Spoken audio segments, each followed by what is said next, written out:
महाभारत के युद्ध में यदि श्री कृष्ण चाहते तो अर्जुन के पुत्र अभिमन्यु को मात्र 16 वर्ष की आयु में मरने से बचा सकते थे, लेकिन उन्होंने ऐसा नहीं किया। उन्होंने अभिमन्यु को क्यों नहीं बचाया, इसके पीछे एक कहानी है। आइए जानते हैं उसके बारे में। द्वापर युग में दुष्टों का विनाश करने के लिए भगवान विष्णु कृष्ण के रूप में अवतार लेने वाले थे। तब ब्रह्मा जी ने सभी देवताओं को यह आदेश दिया कि भगवान श्री कृष्ण की सहायता के लिए वह सभी पृथ्वी पर अंशावतार लें या अपने पुत्रों को जन्म दें। जब चंद्रमा ने सुना कि उनके पुत्र को पृथ्वी पर अवतार लेना होगा, तो उन्होंने ब्रह्मा जी के आदेश को मानने से मना कर दिया। तब सभी देवताओं ने चंद्रमा पर यह कहकर दबाव डाला कि धर्म की रक्षा करना सभी देवताओं का कर्तव्य है। देवताओं के इस प्रकार दबाव डालने पर चंद्रमा विवश हो गए थे, लेकिन फिर भी उन्होंने देवताओं के सामने एक शर्त रख दी। शर्त यह थी कि उनका पुत्र ज़्यादा समय तक पृथ्वी पर नहीं रहेगा। चंद्रमा के इस हठ के कारण सभी देवता विवश हो गए। तब चंद्रमा के पुत्र वर्चा ने महारथी अभिमन्यु के रूप में जन्म लिया था और भगवान विष्णु ने चंद्रमा की शर्त मानकर यह कहा था कि चंद्रमा का पुत्र वर्चा मानव शरीर को जल्द ही छोड़कर पुनः देव रूप में आ जाएगा।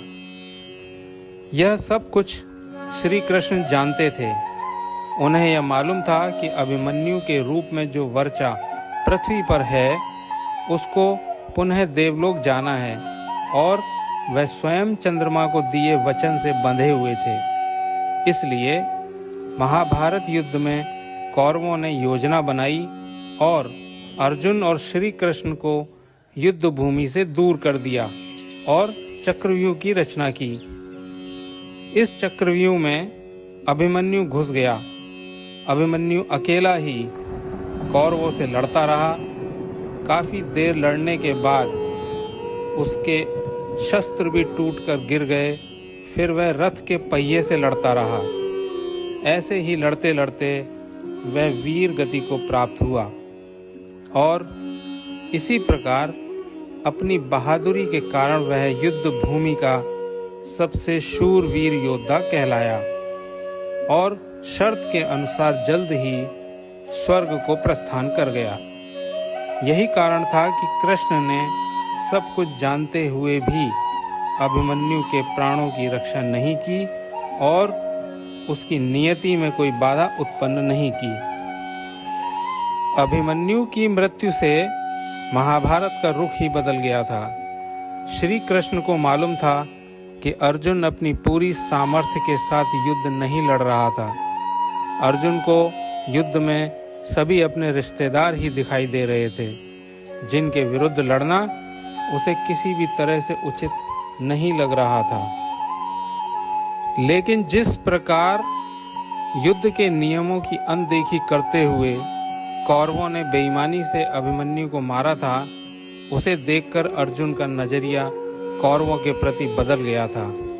अर्जुन के अंदर एक क्रोध ने जन्म ले लिया था और वह कौरवों से अभिमन्यु की मौत का बदला लेना चाहता था। अर्जुन ही नहीं, सभी पांडव ऐसा ही चाहते थे। यही बात श्री कृष्ण देखना चाहते थे, इसलिए उन्होंने नियति को बदलने की कोशिश नहीं की।